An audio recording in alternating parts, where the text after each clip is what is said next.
तो good morning बच्चों।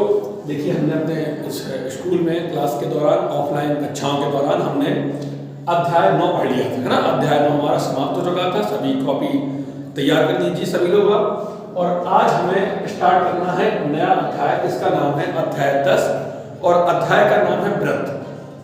तो इसमें लगभग पहली जो प्रश्नावली है उसमें ये अपना व्रत की बारे में बेसिक जानकारी है, वही अपना जीवा, व्यास, त्रिज्या, केंद्र, ठीक है।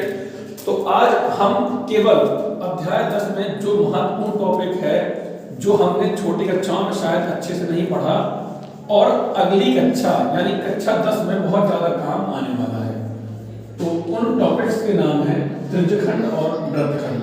आज हम इन दोनों टॉपिक्स को अच्छे से बहुत डीपली समझेंगे ताकि जब अगली कक्षाओं में इनसे संबंधित आपको प्रश्न मिले तो आप वहां परेशान ना हो, ठीक है। तो सबसे पहले आप देखेंगे कि ये हमारा व्रत है। आप सब जानते हैं ये क्या हमारा व्रत है। और इस व्रत में जैसे मान लेते हैं यहाँ पे एक बिंदु P ले लिया और यहाँ पे एक बिंदु Q ले लिया, ठीक है। तो अब आप दो हिस्से आपको देख पा रहे होंगे। पहला हिस्सा होगा ये P से लेके Q तक, ये वाला हिस्सा जो मैंने डार्क कर दिया है। एक हिस्सा है ये वाला इस तरफ का। यदि हम वृत्त को यहाँ से अलग कर दें, यदि हम वृत्त को यहाँ से अलग कर दें तो हमारे पास इस प्रकार के दो हिस्से आएंगे। आ रहा है कि नहीं आ रहा है? अच्छा, अब इन दोनों हिस्सों में एक समानता है और वो समानता ये है कि ये दोनों हिस्से घुमे हुए हैं, ये दोनों हिस्से राउंड हैं, है कि नहीं। मतलब कुछ इस प्रकार का शेप है कि नहीं भाई आप लोग? इस प्रकार का कुछ शेप हमारा बना हुआ है, ठीक है ना। तो ये देखिए ये क्या है? घुमावदार हिस्सा। क्या है वृत्त का? ये घुमावदार हिस्सा। ये भी क्या है वृत्त में? घुमावदार हिस्सा। अब हम क्या करेंगे कि हमने समाज विज्ञान में दो प्रकार के प्रश्न पढ़े थे। जो प्रश्न छोटे होते थे उन्हें हम लघुत्तरीय प्रश्न कहते थे और जो प्रश्न बड़े हुआ करते थे उन्हें हम दीर्घोत्तरीय प्रश्न कहा करते थे, ठीक है। अब यहाँ पे दो प्रकार के हिस्से हैं, ये भी घुमावदार हिस्सा है और ये भी आपका घुमावदार हिस्सा है। लेकिन इन दोनों में समानता क्या थी? दोनों ये घुमावदार हिस्से हैं। इनमें एक असमानता भी है और वो असमानता ये है कि ये छोटा है। ये क्या है? छोटा घुमावदार हिस्सा। और ये क्या है? बड़ा है, बड़ा घुमावदार हिस्सा। तो हमने क्या किया?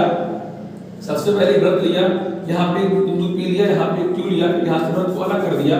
फिर हमने देखा कि ये भी घुमावदार हिस्सा है और ये भी आपका घुमावदार हिस्सा है। लेकिन ये छोटा घुमावदार हिस्सा है और ये बड़ा, ये वाला बड़ा घुमावदार हिस्सा है। आप भी देख पा रहे होंगे और इसको अच्छे से समझ पा रहे होंगे, है ना। अब समझाने की दरअसल बात ये थी कि जो ये घुमावदार हिस्सा वर्ड है इसे हम गणित में चाप बोलते हैं। क्या बोलते हैं गणित में? हम चाप। और छोटे प्रश्नों को हमने समाज विज्ञान में लघुत्तरीय बोला था। इन लघु क्या कहा इसको? लघु चाप। तो कहने का आशय ये हुआ कि जो ये वाला हिस्सा है ये कहलाता है लघु चाप और ये वाला हिस्सा कहलाता है दीर्घ चाप। क्या कहलाता है? ये दीर्घ चाप। तो खैर ये तो थी बेसिक समझाने की बात। इतनी बातों का आप आराम से स्क्रीनशॉट लें, फिर मैं आपको एक बार रिवाइज कराता हूँ, ठीक है। तो यहाँ देखेंगे कि जैसे ये हमारा व्रत है। क्या है ये? व्रत। और इस व्रत में मान लेते हैं एक बिंदु P हो गया और एक बिंदु Q हो गया और ये जो छोटा हिस्सा है इसे हम बोलेंगे लघु चाप।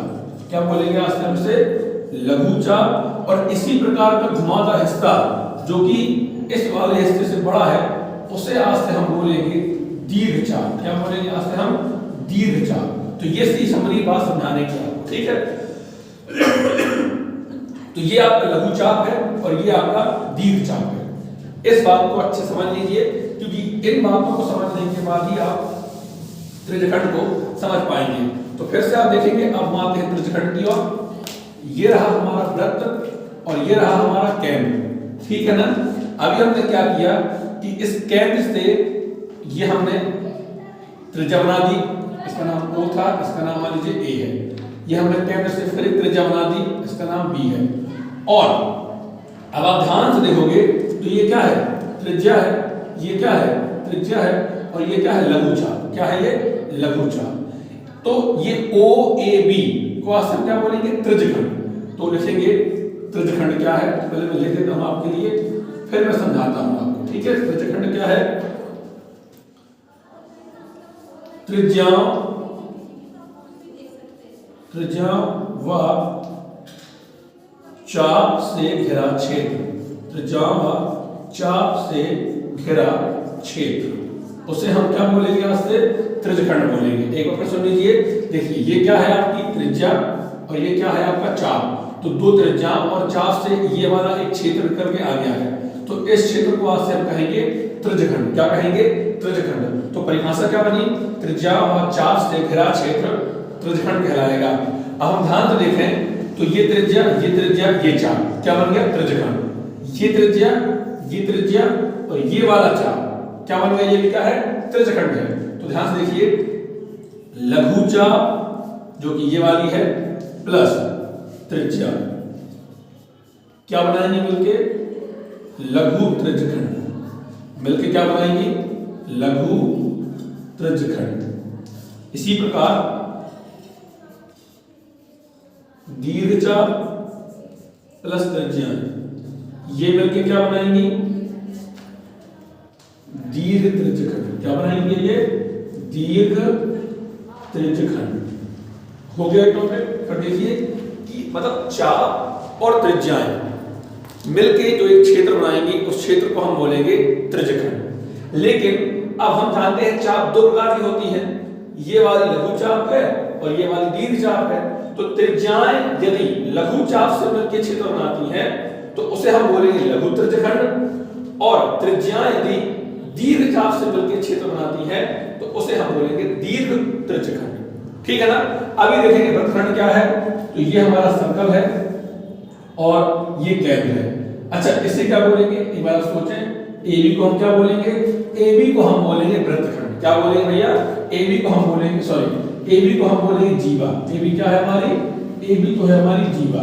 तो अभी क्या होगा कि ये जीवा है, ये क्या है? जीवा। और ये क्या है? चाप। ये भी क्या है? चाप। लेकिन ये क्या है? लघु चाप, लघु चाप। और ये क्या है आपका? दीर्घ चाप। तो ये बन गया क्षेत्र। अब आप कहोगे सर क्षेत्र यदि यहां बना है तो क्षेत्र तो यहां भी बना है। हाँ बिल्कुल, यानी इस जीवा को खींचने से दो प्रकार के क्षेत्र बने हैं। एक क्षेत्र छोटा है और एक क्षेत्र बड़ा है, और दोनों के दोनों टुकड़े हैं किसके? वृत्त के। वृत्त के टुकड़े हो गए हैं, ये है छोटा टुकड़ा और ये है हमारा बड़ा टुकड़ा। तो हम क्या बोलेंगे वृत्तखंड के बारे में? वृत्तखंड क्या है? जीवा व चाप से बना क्षेत्र। क्या बोले भैया?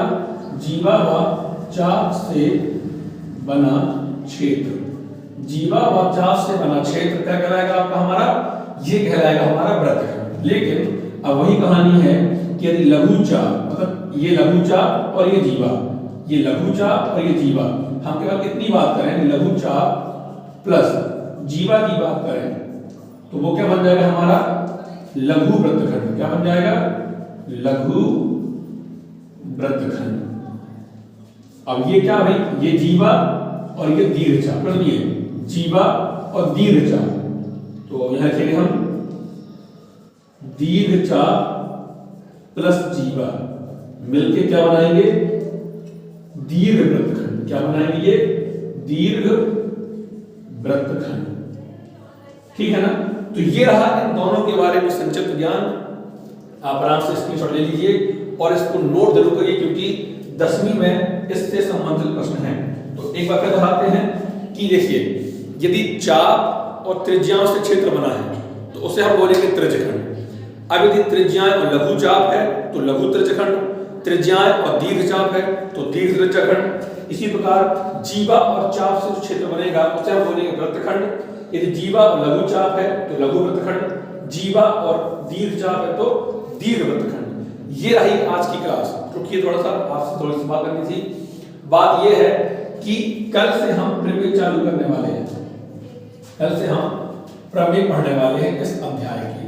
तो प्रमेय को किस प्रकार से पढ़ा जाता है ताकि मतलब बीच में यदि आपको कोई प्रश्न आता है और उस प्रश्न का डाउट दूर कर सकें, तो इससे प्रमेय आपको और अच्छे से समझ में आएगी। इसी उद्देश्य से टीचमेंट एक ऐप है, जैसे व्हाट्सएप में ऐप होता है ना, फेसबुक, वैसे टीचमेंट एक ऐप है जहां पे कल से लाइव क्लास होंगी। कल से लाइव क्लास होंगी, यानी कि आप उस ऐप को इंस्टॉल कर लें और जुड़ जाएं, ठीक है। और उसमें क्या होगा कि जैसे मैं पढ़ाऊंगा तो आप बिल्कुल लाइव उस क्लास में जुड़ जाओगे और आपको हर एक चीज़ डाउट आता तो आप पूछ सकते हो, ठीक है। तो आप और कोई समस्या है इस ऐप को लेकर तो आप फोन लगा लें और बात कर लें, ठीक है। आज क्लास से इतना ही, कल करेंगे एक नए टॉपिक की बात।